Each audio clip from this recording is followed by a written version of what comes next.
अस्सलाम वालेकुम dear students, क्या हाल है। उम्मीद है खैरियत से होंगे। आज हम पढ़ने जा रहे हैं बायोलॉजी में साइंटिफिक मेथड के बारे में। ये मेथड कमाल का मेथड है क्योंकि इसके ज़रिए से हम अपने दिमाग में आने वाले सवालात के सही जवाबात यानी सच्चाई असल में क्या है मालूम कर सकते हैं। तो जो बच्चे अब ज्वाइन कर रहे हैं इजी मैट्रिक चैनल को और उनको चाहिए कि सब्सक्राइब ज़रूर कर लें क्योंकि इससे बहुत सारा फ़ायदा होने वाला है आपको। ये मैट्रिक का चैनल है, इसमें 9th-10th के लिए आपको बहुत सारा मटेरियल मिल जाएगा। तो आज के बारे में या आज के लेक्चर के बारे में जो खास बातें हैं वो ये हैं। सबसे पहले तो आप लॉन्ग क्वेश्चन समझो कि ये जो क्वेश्चन हम पढ़ रहे हैं ये लॉन्ग क्वेश्चन है, इसमें से थोड़ा थोड़ा सा कहीं कहीं शॉर्ट क्वेश्चन या एमसीक्यू भी आ जाएंगे।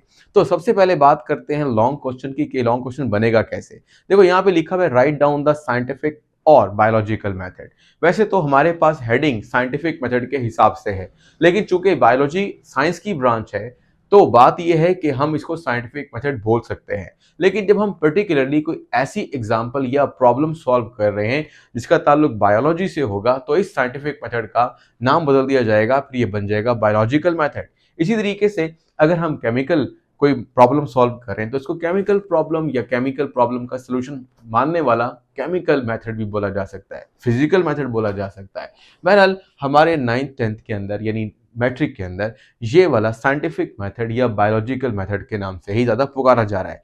तो अब देखो इसमें होगा क्या।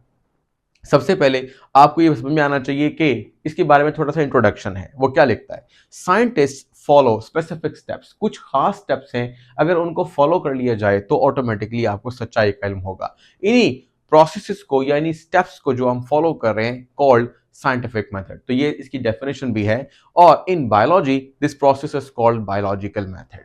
ठीक है जी, तो दोनों बातें मैं ऑलरेडी समझा चुका हूं, वही यहां पर लिख दी गई हैं ताकि आपको समझ में आ जाए। ये बहुत इजी से नोट्स बनाए गए हैं।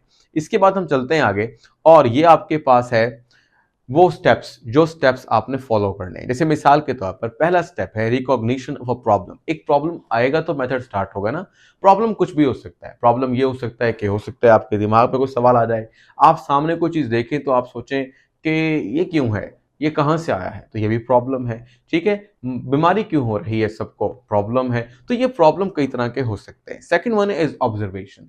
ऑब्जर्वेशन का मतलब है आपको ऑब्जर्व करना है उससे रिलेटेड बातों को। फिर हाइपोथेसिस का मतलब है आपने कुछ फर्ज करना है कि अगर ऐसा है तो यूं भी होगा। फिर उसके बाद आपने डिडक्शंस बनानी है। डिडक्शंस एक ऐसा तरीका कार होता है जो कि आपके हाइपोथेसिस यानी मफरूजों को तब्दील कर देता है एक ऐसी शक्ल के अंदर जिसको एक्सपेरिमेंट से गुजारा जा सकता है। तो एक्सपेरिमेंट, और जब एक्सपेरिमेंट्स करने के बाद नताइज आते हैं, वो नताइज फैसला करते हैं कि हम जो सोच रहे थे यानी जो हमने बात फर्ज की थी वो दुरुस्त है या नहीं। तो हाइपोथेसिस को जज कर रहे हैं कौन, रिजल्ट्स आफ्टर एक्सपेरिमेंट। ये मैंने आपको एक छोटा सा खुलासा बता दिया है। तो अगर आप 2 नंबर में जवाब लिखना चाहते हो तो इस सारे स्टेप्स को लिख दो और साथ एक पैराग्राफ भी लिख सकते हो कि हम रिजल्ट्स हासिल करने के बाद अपने हाइपोथेसिस को क्या कर सकते हैं, जस्टिफाई कर सकते हैं कि आया कि वो ठीक थे या नहीं। अब आते हैं मेन टॉपिक की तरफ जो आपने याद करना है। सारा डेटा यहाँ पर दिया हुआ है, मैं आपको कुछ ना कुछ एक्सप्लेन करता रहता हूँ। देखो किस तरीके से। सबसे पहले आपने बात करनी है रिकॉग्निशन की। अब रिकॉग्निशन क्या है, सबसे पहले देखो रिकॉग्निशन में लिखा है कि ये जो फर्स्ट स्टेप है इसमें हम आइडेंटिफाई करते हैं क्या एंड डिफाइन करते हैं क्या अ साइंटिफिक प्रॉब्लम, कि मसला है क्या। ठीक है, number one a specific issue. अब कोई पूछता है कि प्रॉब्लम को डिफाइन करो तो बड़ा आसान से आपने कह रहे हैं problem is a specific issue और अ फिनोमेना। फिनोमेना आमतौर पर वो चीज होती है जो हमारे कायनात में खुद खुद हो रही होती है, बस हमें समझ नहीं आ रही होती तो वो हमारे लिए प्रॉब्लम हो जाता है कि ऐसा क्यों है, कहाँ आज से पानी आ रहा है, आबशारें कहाँ पानी ले जाती हैं, पानी समंदरों में कहाँ से आ जाता है। तो ये सब कुछ हो रहा है, इसे फिनोमेना बोलते हैं। लेकिन ये सवाल भी हैं। फिर लिखते हैं दैट नीड्स इन्वेस्टिगेशन, जिसके ऊपर कोई बात करनी चाहिए, कोई बात समझनी चाहिए। तो ये आपके पास प्रॉब्लम का की डेफिनेशन भी है, a specific issue of phenomena. ठीक है ना, यहां से आपने कर लेना है a specific issue of phenomena that needs investigation. तो ये अच्छे तरीके से हो याद। फिर लिखते हैं नेक्स्ट में अ प्रॉब्लम में come into the scientific mind या साइंटिस्ट माइंड, यानी जो साइंटिस्ट कोई बात कर रहा है, कोई काम कर रहा है, उस दौरान उसके दिमाग में एक और बात आ जाती है तो वो आपके पास ऐसे हुआ दिमाग में खुद आ गया। और बाय सजेस्टेड बाय समवन, या कोई उसके पास चलकर आता है और कहता है कि भाई ये मसला है, ये परेशानी है, ये प्रॉब्लम आ गया है, इसको सॉल्व करो। तो दोनों तरीके से प्रॉब्लम तो आ गया। अब नेक्स्ट एक एग्जांपल किताब वाला देता है कि आपकी बुक में प्रॉब्लम को कैसे लिखा गया है। तो लिखता है बायोलॉजिस्ट ऑब्जर्व दैट, कुछ बायोलॉजिस्ट ने ये देखा कि सम प्लांट्स, कुछ पौधे ऐसे हैं, in an area grow taller, वो लंबे हो जाते हैं देन यूजुअल, यानी कुछ प्लांट ऐसे हैं जो किसी खास एरिया में ज्यादा लंबे हो जाते हैं बानिस्बत दूसरे पौधों के। तो ये एक प्रॉब्लम है, ये लंबे क्यों हो जाते हैं, ये सवाल पैदा हो गया। अब क्या करना है, ही डिवेलप द प्रॉब्लम। अब प्रॉब्लम तो डेवलप किया कैसे, what factors causes the increased growth of these plants, आखिर वो कौन से फैक्टर्स हैं, जमीनी हकाइक क्या है, इर्द गिर्द माहौल में ऐसा क्या है कि पौधे काफी लंबे हो जाते हैं। तो क्वेश्चन देखो इस तरह से बन जाता है। This question become the starting point, यानी सबसे पहले नंबर पर आपने प्रॉब्लम को रिकॉग्नाइज कर लिया कि प्रॉब्लम है क्या। उसके बाद चलो आगे, उस पर आप आगे चलो तो आपको पता चलेगा ऑब्जर्वेशन के बारे में। अब ऑब्जर्वेशन क्या कहता है, ऑब्जर्वेशन में देखो सबसे पहली बात समझो वो ये है, कॉन्सेप्ट ये है कि आपके पास 5 सेंसेस हैं, यानी आपकी आंखें हैं, आप देख सकते हैं, आपके कान हैं, आप सुन सकते हैं, आपके हाथ हैं, आप छू कर टच कर कर पता कर सकते हैं कोई चीज़ हार्ड है, सॉफ्ट है, ठीक है। इसी तरीके से आपके पास नाक है, यानी नोज है, उससे आप स्मेल कर सकते हैं।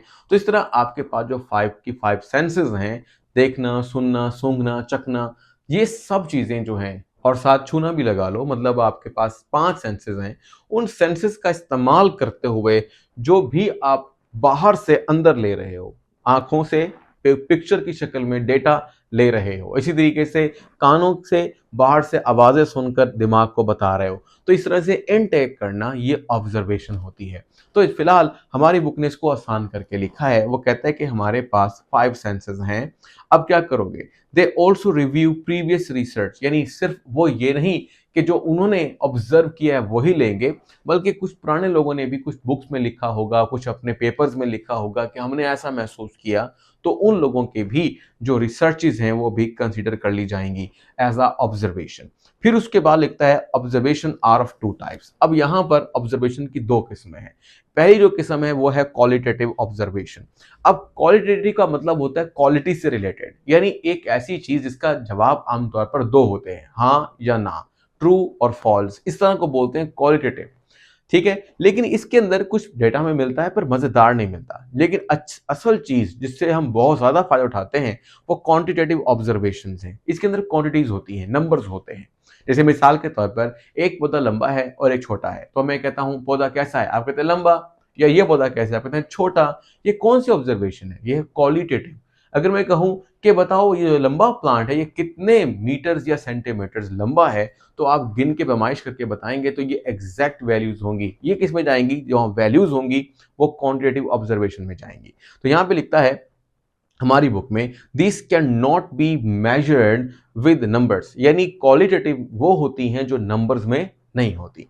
एग्जाम्पल, द कलर और अ टेक्सचर ऑफ द फ्लावर, यानी फूल का रंग क्या है, तो उसमें कोई नंबर देंगे, 2 रेड है, नहीं, हम रेड कहेंगे, ब्लू कहेंगे, येलो कहेंगे, ठीक है। इस तरीके से जो आपके आंसर्स होंगे वो क्वालिटेटिव होंगे। अब हो सकता है कि 2 पौधे, दोनों का ही फ्लावर रेड हो, लेकिन रेड में थोड़ा सा फर्क होता है, यानी कोई तेज रेड हो, कोई हल्का थोड़ा रेड हो। तो बात ये, दोनों रेड कह देने से डेटा मजेदार नहीं आएगा। मजेदार से मुराद है कि जिसको हम आगे आसान करके समझ सकें, किसी को समझा सकें, ये हमारे लिए मुश्किल हो जाता है, ठीक है। तो इसका मतलब ये हुआ कि ये जो आपके पास डेटा है या आपके पास ऑब्जर्वेशंस है, ये क्वालिटेटिव है। अब क्वांटिटेटिव देखो, क्वांटिटेटिव में वो लिखता है दीज इन्वॉल्व मेजरमेंट्स और न्यूमेरिकल डेटा। न्यूमेरिकल मतलब नंबर्स के अंदर डेटा होगा। अब वो क्या कहता है, एग्जांपल देखो, कहते हैं number of the bird sitting on a tree, एक दरख्त पर कितने परिंदे बैठे हैं, तो गिन के बताओगे ना। तो जब भी 1 2 3 4 गिनती, हजार, लाख या कोई साल, यानी कोई भी ऐसी शय जो नंबर्स में है वो क्वांटिटेटिव डेटा बन जाएगी।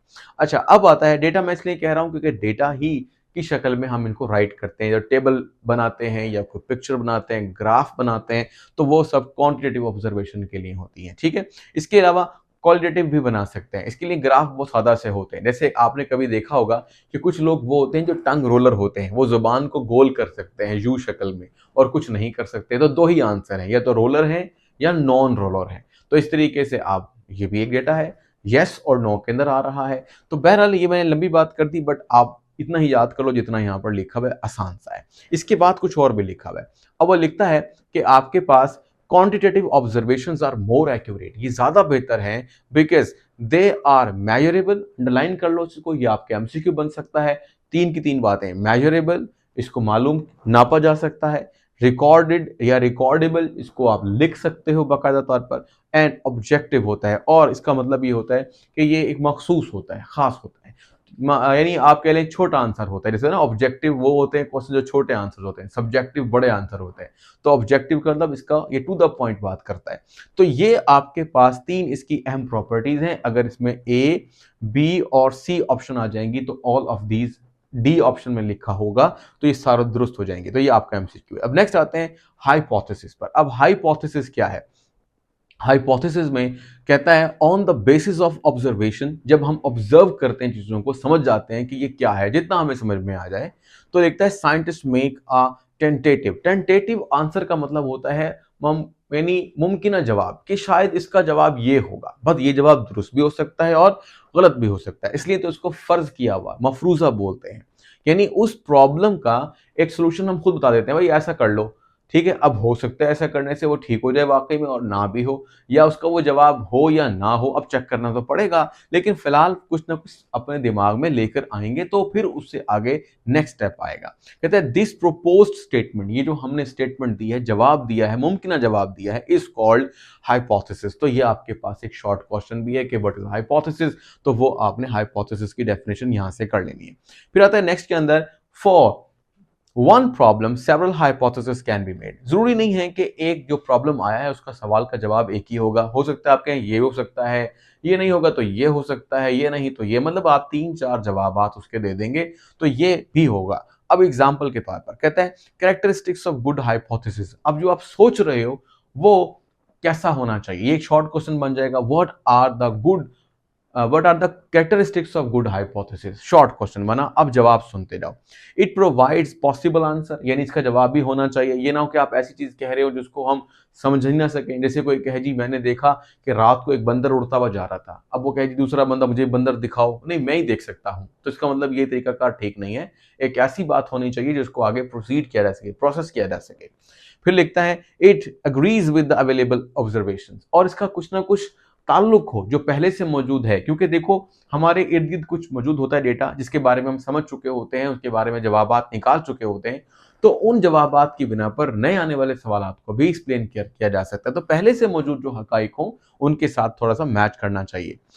आगे लिखता है it can be tested through the experiments, इस पर तजर्बात भी मुमकिन हो। ये ना हो कि ऐसी चीज हो कि मैंने ऐसी चीज देखी है जो आम आंख से नजर ही नहीं आती है, ठीक है, अब आपने कैसे देखी है, मैं देख सकता हूं। तो बात यह है कि इस पर एक्सपेरिमेंट कैसे करोगे जी, माइक्रोस्कोप में भी नजर नहीं आएगी, वो बहुत ही छोटी है। अभी इलेक्ट्रॉन माइक्रोस्कोप में उसमें तो बिल्कुल नजर नहीं आएगी। तो ऐसी बातें आप नहीं कर सकते, जवाब ऐसे होने चाहिए जो टेस्ट किए जा सके थ्रू द एक्सपेरिमेंट। फिर लिखता है इट कैन बी टेस्टेड, हो गया। It can be disproved if found incorrect, इसमें गलत होने का चांस भी हो सकता है, मतलब उसमें क्योंकि मुमकिन जवाब है ना, तो इसमें गलत हो तो भी आपको मानना पड़ेगा भाई ये साबित नहीं हो सका। लेकिन वो कहे नहीं, अड़ा रहे, नहीं मैंने तो यही सोचा था और यही ठीक है, नहीं ऐसा नहीं।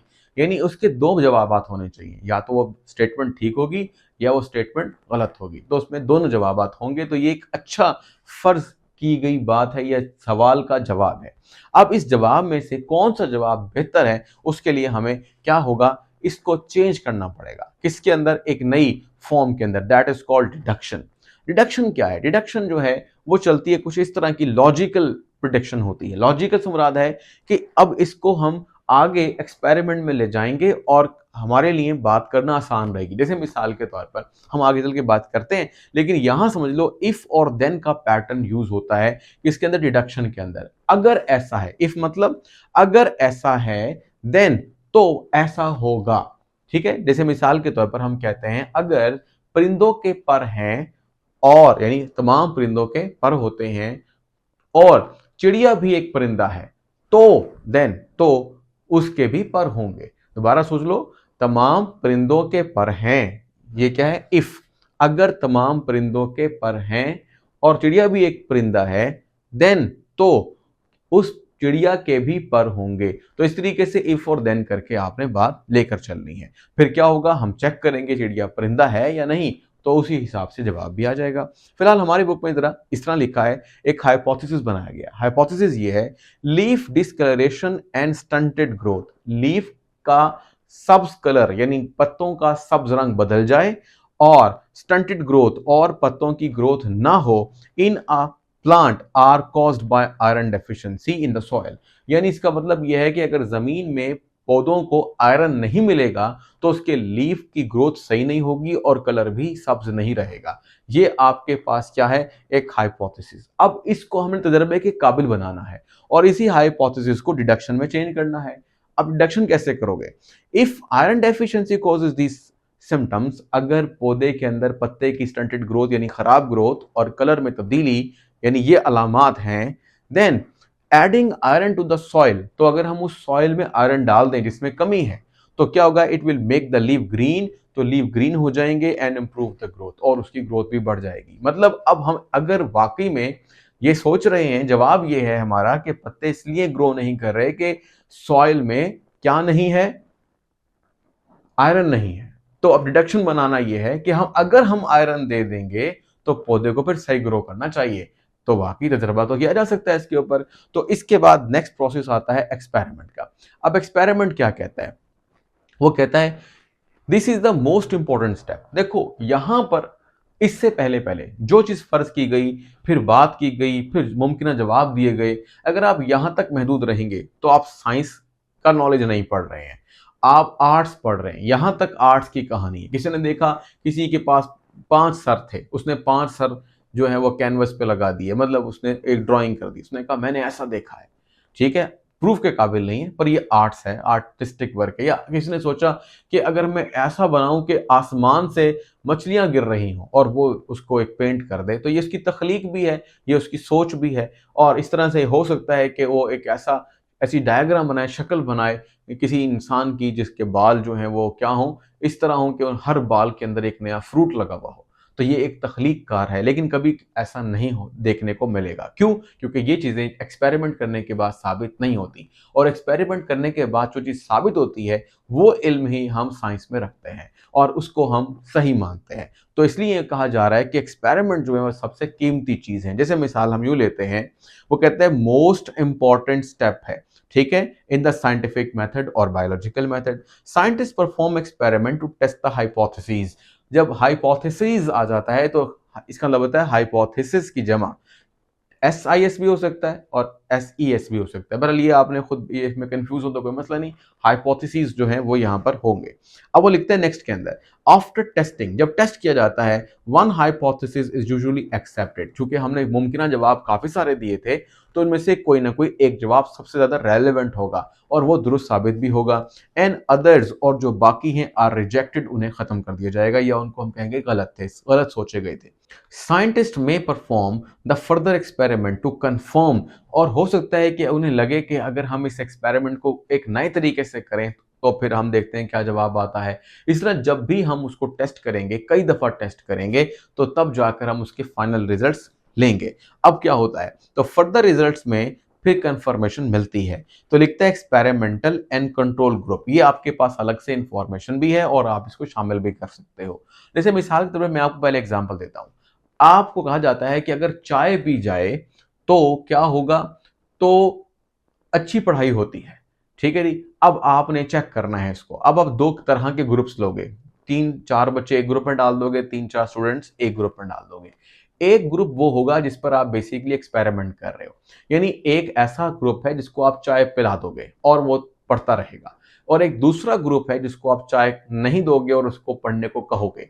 और अगर वाकई में चाय ना दिए जाने वाले ग्रुप, जिसको हम एक्सपेरिमेंटल ग्रुप कह रहे हैं, जिसमें हम चेक कर रहे हैं अपनी बात को, उसमें वाकई में ऐसा देखने को मिला कि वो कम पढ़ाई कर सके बनिस्बत उन स्टूडेंट्स के जिनमें चाय पीने का रुझान ज़्यादा था, तो हम वाकई ये मानेंगे कि हमारा जो सेंस था कि चाय पीने से अच्छी पढ़ाई होती है तो वो सही होगा। और वरना अगर दोनों का सेम प्रोसेस रहा, चाय पीने और ना पीने वालों का, तो फिर हम चाय को दरमियान से निकाल देंगे कि चाय का पढ़ाई से कोई ताल्लुक नहीं है। तो ये देखो हमने दो किस्म के ग्रुप्स लिए। तो इसी तरह से जो ग्रुप पे हम एक्सपेरिमेंट कर रहे होते हैं वो एक्सपेरिमेंटल ग्रुप है, और एक को हम स्टैंडर्ड मानते हैं वो हमारे पास दूसरा ग्रुप है जिसको हम कह देते हैं कि ये कंट्रोल ग्रुप है। अब फिलहाल आपकी बुक के हिसाब से एग्जाम्पल पढ़ते हैं। हमारी बुक में ये है the group in which one condition is change, जैसे हमने चाय नहीं पिलाई तो ये क्या हुआ, ये एक्सपेरिमेंटल ग्रुप के साथ किया गया। The group that remain unchanged, और जिसको हमने एज यूजुअल रहने दिया, जैसे कि वो जिंदगी बसर कर रहे थे या कोई तब्दीली नहीं की, वो क्या थे, कंट्रोल्ड ग्रुप थे, यानी उनको चाय पीने दी जैसे वो पी रहे थे। अब चलते हैं मजीद आगे। अब एग्जाम्पल हमारी बुक की लेते हैं। हमारी बुक एग्जाम्पल के मुताबिक to test need of carbon dioxide, हम चेक करना चाहते हैं कि कार्बन डाइऑक्साइड की जरूरत होती है फॉर फोटोसिंथेसिस। अब हम दो किस्म के प्लांट्स लेंगे, एक को कार्बन डाइऑक्साइड देंगे और एक को कार्बन डाइऑक्साइड नहीं लेने देंगे। तो वो लिखता है एक्सपेरिमेंटल ग्रुप वो होगा जिसको हम नहीं देंगे कार्बन डाइऑक्साइड, और कंट्रोल ग्रुप वो होगा जिसको नॉर्मल रहने देंगे, वो कार्बन डाइऑक्साइड लेता रहेगा। अगर ऐसा हुआ वाकई में क्या कि कार्बन डाइऑक्साइड ना लेने वाले एक्सपेरिमेंटल ग्रुप में स्टंटेड ग्रोथ होने लग गई, उनके अंदर कोई खराबी पैदा हो गई, वो अपनी खुराक नहीं बना सके, तो हम कहेंगे कि वाकई में कार्बन डाइऑक्साइड इंपॉर्टेंट होती है। यही बात उसने लिखी है, if hypothesis occurs only in the control group it proves that carbon dioxide is essential for the photosynthesis, यानी ग़िज़ा की तैयारी के लिए कार्बन डाइऑक्साइड का होना जरूरी है। इस तरीके से समझ में आ गया। अब हमें नताइज निकालने हैं, यानी जो हमने एक्सपेरिमेंट किए हैं वो उसके नताइज क्या हैं। उसके नताइज कुछ इस तरह से हो सकते हैं। कहता ही है कि आफ्टर एक्सपेरिमेंट, अब एक्सपेरिमेंट हो गया है, scientist collect and analyse the data, जितना उनके पास मालूमात आ गई वो सब के सब ले लेंगे, using the statistics graphs and tablet. Statistics कहते हैं जो स्टैट्स हैं, यानी ये समझ लें कि जो वहां पर डेटा हासिल हुआ है। नंबर वन, ग्राफ का मतलब ये है कि हो सकता है हम कुछ चीजें ग्राफिकली बताएं कि भाई ये ग्राफ है, ये घट रहा है या कोई चीज बढ़ रही है, तो इस तरीके से। और टेबल को कुछ ऐसे देखेंगे कि आपके पास एक टेबल है, इस टेबल के अंदर हम एक साइड पे लिख देंगे फॉर एग्जांपल टाइम, दूसरी तरफ लिख देंगे कोई चीज के टाइम के साथ साथ क्या तब्दीली आई, तो ये एक तरह का टेबल बन गया। दे प्रीपेयर अ समरी, फिर उसकी एक समरी तैयार होगी और इंक्लूड रेफरेंस, उसमें क्या कुछ किया गया, कहाँ से क्या डेटा लिया गया, कहाँ से क्या सोर्स लिया गया, यानी रेफरेंसेस, किसी की क्या बात थी, वो सब उसमें डाला जाएगा, एक्नॉलेज किया जाएगा। तो फिर scientist then publish their results, और जो जो रिजल्ट्स निकाले गए हैं वो एज अ रिसर्च जर्नल्स में डाल दी जाएंगी। जर्नल्स एक खास किस्म की साइंटिफिक बुक्स होती हैं जो हर साल छपती हैं। तो जो जो किसी किसी जहां जहां जिस यूनिवर्सिटी के अंदर कोई बड़ी नई कोई खोज होती है या उनकी कोई ऑब्जर्वेशंस होती हैं जो एक्सपेरिमेंट के बाद उन्होंने दी होती हैं, वो वहां पर लिख दी जाती हैं। फिर उन जर्नल्स को बड़े साइंटिस्ट पढ़ते हैं या मुख्तलिफ लोग भी पढ़ते हैं, फिर जो जानने की कोशिश करते हैं कि सही बात है या नहीं, फिर वो भी उस पर तजर्बात करते हैं ये देखने के लिए कि जर्नल में बात ठीक लिखी गई है, क्या इस बंदे का नतीजा ठीक है, क्या इसने सारा एक्सपेरिमेंट जो किया वो एक्सपेरिमेंट ठीक तरीके से किया, क्योंकि उस जर्नल में सब दर्ज होता है कि क्या उसमें हाइपोथेसिस था, यानी क्या प्रॉब्लम था, फिर क्या हाइपोथेसिस रखे गए, डिडक्शंस कैसे बनाई गई, एक्सपेरिमेंट किन तरीकों से किए गए, वो सब कुछ होता है। तो लोग उनमें से गलतियां निकालने की कोशिश करते हैं कि भाई ये सही नहीं हुआ, तो वो जब गलतियां निकालने की कोशिश करते हैं और उनसे गलतियां नहीं निकलती, तो फिर वो कहते हैं नहीं भाई जो बात है वो बिल्कुल एग्जैक्ट ठीक है, और इसी चीज को फिर एज अ थ्योरी मान लिया जाता है। तो वो यही कहता है कि publish their results in research journals and books, और they also share their findings with other scientist, दूसरे साइंटिस्ट को भी बताते हैं रिपोर्ट्स की शक्ल में। सेमिनार्स होते हैं मुख्तलिफ यूनिवर्सिटीज में, काफी लोग इकट्ठे होते हैं, वो अपनी बातें करते हैं। इंटरनेशनल कॉन्फ्रेंसेज होती हैं मुल्क में, कुछ साइंटिफिक बेटा काफी सारी क्या होती हैं, सोसाइटीज होती हैं मुख्तलिफ मुल्कों की, मुख्तलिफ यूनिवर्सिटीज के अंदर, फिर वहां जा जाकर आप जाके बताते हैं कि ये मेरी फाइंडिंग्स हैं और ये आप चेक करो। फिर इस तरह क्या होता है, आप एक बड़े शख्स के तौर पर जाने जाते हो अगर आपकी बात वाकई दुरुस्त साबित होती है। अब यही चीज दुरुस्त साबित होने के बाद क्या होगा, कहते हैं उसके बाद हम बात करेंगे थ्योरी और प्रिंसिपल्स की। जैसे मैंने अभी आपसे कहा कि उसकी बात अगर गलत साबित नहीं हो रही है तो फिर हम इसको एज अ थ्योरी ले लेंगे। तो यही बात कहता है, if new hypothesis are also proved correct and original hypothesis become a theory, यानी हाइपोथेसिस जो कि मुमकिन जवाबात थे वो तजर्बे के बाद साबित रहे, कई लोगों ने उसको चेक किया, तो फिर उसको थ्योरी का नाम दिया जाता है।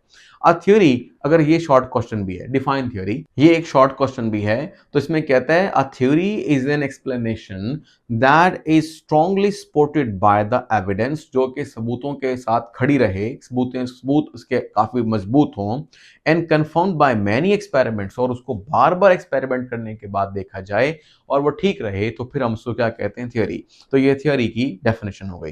It is tested and verified by different scientist over the time.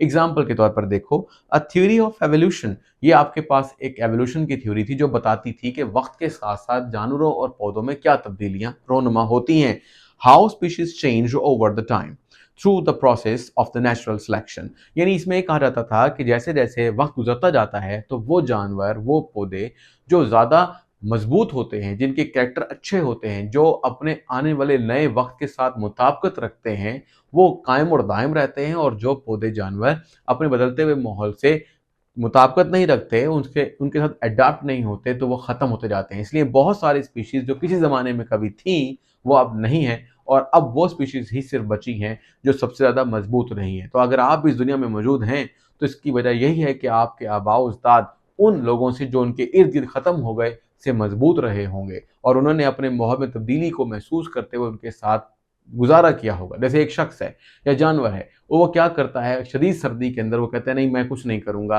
तो फिर क्या होगा, वो मर सकता है। लेकिन सर्दी के अंदर कोई गार, यानी गार के अंदर चला जाए, कोई इंसान हो तो आग जलाना सीख ले, ठीक है, कपड़े बनाना सीख जाए, तो वो उस शदीद सर्दी से बच सकता है। तो इस तरीके से तब्दीली जब तक होती रहती है, जानदार सर्वाइव करते जाते हैं। तो ये भी एक थ्योरी की बताई गई। इसके बाद आता है एक आखिरी बात, वो है थ्योरी टू लॉ।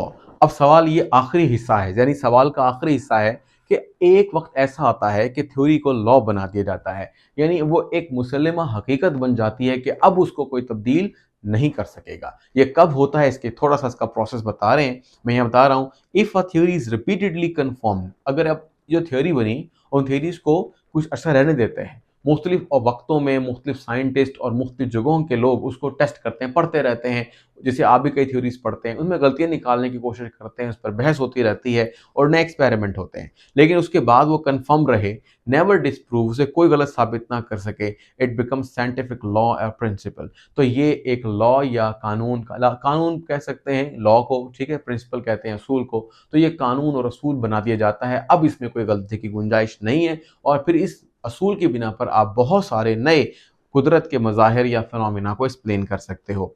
आगे लिखता है scientific law describes the constant fact of the nature that is universally true. यानी अब साइंटिफिक लॉ जो होता है वो और बहुत से फैक्ट्स को डिस्क्राइब करता है। जैसे अगर आपने पढ़ लिया कि एक प्रोसेस होता है दैट इज कॉल्ड डिफ्यूजन, तो डिफ्यूजन का लॉ है, और डिफ्यूजन में हमेशा क्या होता है, मूवमेंट होती है from higher to lower concentration. तो इन चीज़ों को आप कई कई जगहों पे अप्लाई कर सकते हो, सिर्फ पानी पर नहीं, सॉल्यूशंस के अंदर अप्लाई कर सकते हो, ठीक है। तो इसके अलावा हमारी बॉडी के अंदर जो मूवमेंट है पार्टिकल की, उसमें जो छोटे जानदार हैं, यूनिसेलुलर हैं, उनमें तो आप एक ही चीज़ को कई जगहों पर एक्सप्लेन कर सकते हो, यानी वो वहाँ पर दुरुस्त साबित रहते हैं। अच्छा, इसके बाद लिखता है एग्जाम्पल्स ऑफ बायोलॉजिकल लॉस। अब बायोलॉजिकल लॉ की एग्जाम्पल क्या है, पहले थ्योरी की एग्जाम्पल दी थी, अब लॉ की एग्जाम्पल है वो ये है, एक हार्डी वेनबर्ग लॉ है। ये क्या कहता है, explain genetic equilibrium in a population. ये बताता है कि किसी भी इलाके में जो पॉपुलेशन है उसके अंदर जेनेटिकली कौन सी प्रॉपर्टीज हैं। जैसे एक मिसाल के तौर पर अगर आप एक शहर में रहते हैं और आपके शहर का नाम है, कोई नाम रख लें, एक्स वाई जी रख लें, लाहौर रख लें, कराची रख लें, तो उसके अंदर आप देखोगे कि आपको एक जैसे लोग ही मिलेंगे। थोड़ा बहुत फर्क जरूर होता है, लेकिन उनके अंदर खदो खाल एक जैसे ही होंगे, आपको लगेगा कि हाँ ये तो वही हमारे जैसे ही लग रहे हैं। लेकिन अगर आप यही चीज़ एक नए कंट्री जैसे कि चाइना में या बीजिंग से कंपेयर करो, जो कि दो अलग सिटीज़ हैं, तो आप हैरान हो जाएंगे, बिल्कुल ड्रास्टिक कैरेक्टर्स होंगे इंसानों के। तो इसका मतलब है कि ये थ्योरी या ये कह लें ये जो लॉ बन गया है हार्डी वेनबर्ग, ये बताता है कि वो जेनेटिक इक्विलिब्रियम कैसे आता है, वो कैसे तवाज़ुन आता है, ठीक है। इसके बारे में आप बड़ी क्लासेस में तफसील से पढ़ेंगे। Mendel's law of inheritance explain how traits, trait कहते हैं खसूसियात को, are pass from parents to the offspring, offspring कहते हैं बच्चों को, कि खसूसियात अपने पेरेंट्स से बच्चों में कैसे मुंतकिल हो जाती हैं, इसके बारे में बताता है मेंडल, ठीक है। ये एक मेंडल का लॉ है। ये सबसे पहले मेंडल ने अपने जितने एक्सपेरिमेंट किए थे वो पी प्लांट, पौधे के ऊपर किए थे, यानी कि मटर के पौधे पर, और जो कुछ उसने वहाँ से सीखा जेनेटिकली कह लो या जेनेटिक्स के बारे में, जीन्स के बारे में, वो चीज़ उसने इंसानों पे अप्लाई की, तो जो कानून वहाँ लग रहे थे वो इंसानों पे भी लगने लगे, और ये उसके मरने के बाद पता चला, फिर उसको नोबेल प्राइज़ भी दिया गया। तो बहरहाल ये जो मेंडल है इसने बहुत सारा काम किया, इसके बारे में भी बहुत सी मालूमात आगे आएगी। अब आती है समरी, कि मिसाल के तौर पर आप ये बताओ कि बायोलॉजिकल मेथड क्या है। तो सिंपल सिंपल सी हम कह रहे हैं कि बायोलॉजिकल पहले प्रॉब्लम होना चाहिए, उस प्रॉब्लम की ऑब्जर्वेशंस, फिर उसको हाइपोथेसिस, फिर डिडक्शंस की जाती हैं, फिर एक्सपेरिमेंट्स किए जाते हैं। एक्सपेरिमेंट के अंदर हमारे पास क्या होता है, कंट्रोल ग्रुप होता है और एक्सपेरिमेंटल ग्रुप भी होता है। फिर उसके बाद रिजल्ट्स निकाले जाते हैं। अगर रिजल्ट्स हमारी सोच के मुताबिक हो तो हम आगे चलते हैं, और अगर वहां से सारे ही जवाब गलत साबित हो जाएं तो फिर हम वापस आते हैं और फिर हम नए हाइपोथेसिस सोचते हैं कि भाई अब दोबारा कुछ और मुमकिन जवाब ढूंढो और फिर उन पर बहस करेंगे।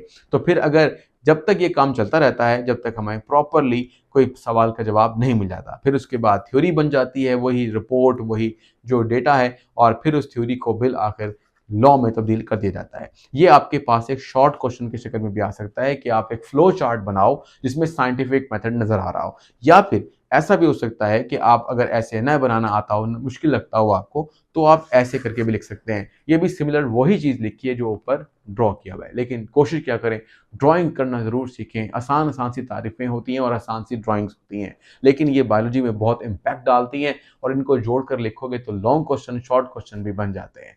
तो यहाँ तक था हमारा आज का एक छोटा सा सवाल। उम्मीद है समझ में आ गई होगी, लेकिन जो क्वेश्चन नहीं समझ में आए तो ज़रूर कमेंट बॉक्स में लिखा करें। तो फिर इंशाल्लाह मिलते हैं अगले लेक्चर में। सब्सक्राइब किए बगैर मत जाइएगा। अल्लाह हाफ़िज़।